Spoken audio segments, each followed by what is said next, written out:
I'm Sock Marionette, also known as Bargain Counter Argument, under which name I am available on Instagram.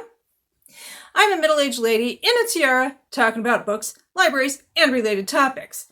And it is a Thursday morning, and it's a library returns day.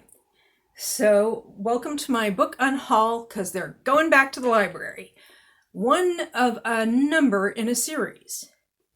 Okay, this time around I had two books that I checked out that I'd already read and didn't need to reread because I read them fairly recently.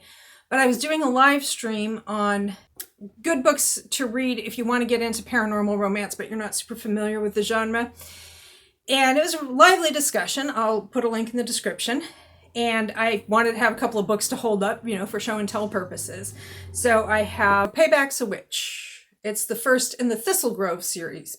So I haven't read the other books yet. I read this and I really liked it, but I just haven't gotten to the others yet. So I will someday. I will. The other one that I had already read and thought might, so this is like cozy paranormal. You have a town that was founded by witches, but you also have a lot of townsfolk who don't know about the witches. So, and there's romance and politicking and so on. Okay, the other one that I checked out that I had already read, that I thought might make a good entry point for people who were interested in paranormal, who maybe think of that as being like a really heavy, dark kind of subgenre, and it can be, but it can also be lighthearted and fun. I mean, this book isn't super heavy, and this one is a rom-com. My Roommate is a Vampire, which I very much liked. There was somebody else in the discussion who was like, yeah, she wasn't so hot on it, but I think if you like rom-coms, you'll probably like this.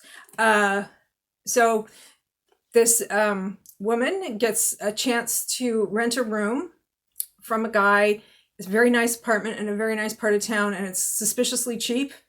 And she comes to find out fairly quickly that her roommate is a vampire. And the reason it's so cheap is that he really doesn't, he's kind of been hibernating for like a century. So he's not really up to date on what is a reasonable rent to charge. So he's just charging, I think he just adjusts for inflation overall rather than inflation in real estate prices, because the prices in real estate have gone up more than the overall level of inflation, as we all know and live. And then after I had done that live stream, I read the next book. I think it's an ongoing series. So far, there have only been 2 books published, and there's been no announcement for a third. But My Vampire Plus One, which is about the vampire best friend of the vampire in My Roommate is a Vampire. This is My Vampire Plus One. Also a rom-com, but a different setup. And also, an accountant saves the day. So if you are an accountant or know accountants or respect accountants or want to be an accountant, you got an accountant, female main character. Okay, so those were the more lighthearted paranormals. Let's see. We have a horror novel, YA historical fantasy horror, so paranormal, but here we go. Small Favors by Erin A. Craig. She wrote The House of Salt and Sorrows, which I liked. I liked this. It was a little slow in places, but overall it was good. These people live in an isolated town where everything's fairly idyllic and everybody gets along, except that suddenly things start falling apart. And there's a strange creature in the woods, and also there are strangers coming to town, strange humans coming to town, and offering people everything they want in exchange for a small favor. Kind of reminded me a little bit of Needful Things by Stephen King.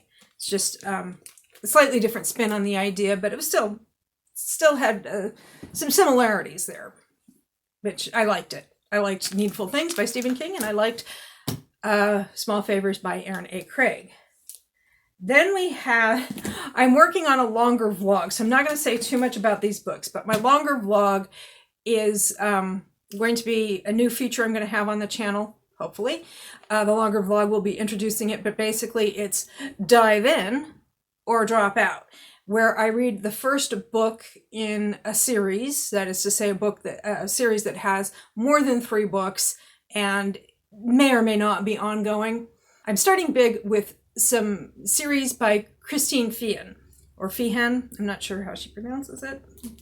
And I started with Dark Prince, which is the first in the Dark series, also known as the Carpathians. And that, I liked it. I'll talk about it more in the vlog, which I don't know when that's coming because I think I have 5 or 6 different series by her that I have access to. So I've read 2 of the books, two of the first books of her series. So I don't know how long it's going to take me because I want to give them a fair shot. And if I think if I read too many Christine Feehan books in a row, I'll just get burned out on Christine Feehan, and that would have nothing to do with the quality of the books or even whether or not they're for me. That would just be me getting kind of burned out by the whole thing. So the other one I read by her, which is the first book in a series, is Shadow Game. Now this is the large print edition. It's got a rather unattractive cover, to be honest. I don't like the colors. I just don't like this cover. But, you know, what are you going to do? I enjoyed the book. That's all I'll say. And like I said, I don't know when that vlog's going to be up because I don't know how long it's going to take me to read those 5 or 6 books. Okay, and finally, in the realm of the improbable but physically possible, maybe, not paranormal, it's a thriller called Do You Remember? By Freda McFadden, and it's another one of her fast-paced thrillers. It's like 320 pages, and I think I read it in about 2.5 hours. I enjoyed it. It's a, if you don't like hardcore gaslighting, then maybe this isn't the book for you. In fact, I kind of had to skim a little bit of the hardcore gaslighting, but yeah, it is hardcore gaslighting. The premise is that a woman wakes up and she has lost all memory of the previous 7 years, and she also has difficulty forming new memories. So that's my library returns vlog. So that's 7 books going back. I'm probably going to check out at least 3. But one of them is one I read recently, and I just needed it for something other than reading it. So yeah, I think I'm going to be a net returner. That is to say, I'm going to return more books than I borrow, but you know, I might get in there and just see all kinds of stuff and just start grabbing it. I'm trying to kind of work my way through my library books and get that inventory down rather than constantly replacing it, so that I can kind of read some of the books I own now that I've got them on Goodreads, which I will link in the description. So yeah. So that's the library unhaul, and I hope you enjoyed this video. And if you did, you can like, share, comment, subscribe, or not. I'm not the boss of you, and I hope you have a good day or night.